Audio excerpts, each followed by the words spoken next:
Barcelona এবং Benfica সম্প্রতি UEFA champions লিগের রাউন্ড অফ 16-তে এক নাটকীয় দ্বন্দ্বে মুখোমুখি হয়েছে, যেখানে ফুটবল শুধুই একটি খেলা ছিল না, বরং তা হয়ে উঠেছিল হৃদয় কাঁপানো এক যুদ্ধ। প্রথম লেগে ৫ মার্চ ২০২৫ তারিখে বার্সেলোনা লিসবনে বেনফিকাকে ১-০ গোলে পরাজিত করে, এক অসাধারণ লড়াইয়ের মাধ্যমে।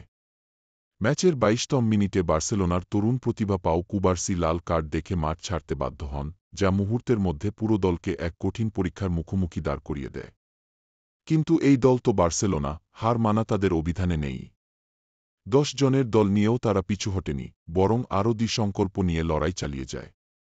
৬১তম মিনিটে রাফিনহার দুর্দান্ত গোল যেন একটি গর্বিত বিজয়ের ডাক ছিল, যা কাতালানদের হৃদয়ে নতুন করে বিশ্বাস জাগিয়ে তোলে এবং তাদের অবিশ্বাস্য লড়াকু মানসিকতার সাক্ষী হয়ে থাকে। এখন সামনে দ্বিতীয় লেগ, যা অনুষ্ঠিত হবে ১১ মার্চ ২০২৫ তারিখে বার্সেলোনার হোম গ্রাউন্ড অলিম্পিক লুইস কম্পানিস স্টেডিয়ামে। এখানে কোনো সাধারণ ম্যাচ হবে না, এটি হবে ভালোবাসার, প্রতিশোধের এবং ফুটবলীয় শ্রেষ্ঠত্বের এক মহাকাব্যিক লড়াই। হাজারো সমর্থক তাদের দলকে বিজয়ের পথে এগিয়ে নেওয়ার জন্য গলা ফাটাবে, এক মুহূর্তের জন্যও নীরব থাকবে না কাতালুনিয়ার আকাশ। এই দুই দলের প্রতিদ্বন্দ্বিতা সবসময় হৃদয় কাঁপানো নাটকীয়তায় ভরা। বিশেষ করে গত মাসের সেই অবিস্মরণীয় ম্যাচ যেখানে বার্সেলোনা ৫-৪ গোলে বেনফিকাকে হারিয়েছিল। পুরো স্টেডিয়াম যখন নিস্তব্ধ হয়ে গিয়েছিল, সবাই যখন মনে করেছিল ম্যাচটি টাই হয়ে যাবে, তখনই রাফিনহার ৯৬তম মিনিটের বিজয়সূচক গোল যেন স্বপ্নের মতো এক মুহূর্ত এনে দেয়, একটি মুহূর্ত যা কেবল একটি ম্যাচ জেতানো নয়, বরং পুরো দলের আত্মবিশ্বাসের শিখরে পৌঁছানোর গল্প বলে।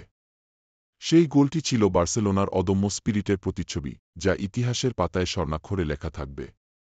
বার্সেলোনা কোচ হানসি ফ্লিক এই দলের অবিশ্বাস্য মানসিকতা, একতা এবং শেষ মুহূর্ত পর্যন্ত লড়াই করার প্রবল ইচ্ছাশক্তির প্রশংসা করেছেন।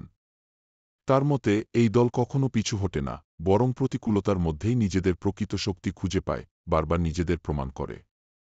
এই ম্যাচগুলো শুধুমাত্র স্কোরলাইনের গল্প বলে না, বরং তা আবেগ, সাহস, ত্যাগ এবং অদম্য ইচ্ছাশক্তির প্রতিচ্ছবি। বার্সেলোনা শুধুমাত্র একটি ক্লাব নয়, এটি একটি অনুভূতি, একটি আবেগ যা শেষ বাঁশি বাজার আগ পর্যন্ত কখনো মরে না। তারা তাদের আক্রমণাত্মক শক্তি, অসাধারণ দক্ষতা এবং শেষ মুহূর্ত পর্যন্ত লড়াই চালিয়ে যাওয়ার মানসিকতা দেখিয়ে দিয়েছে, যা ফুটবলপ্রেমীদের হৃদয়ে চিরদিনের জন্যিত থাকবে, যেন এক অনন্ত অনুপ্রেরণার উৎস।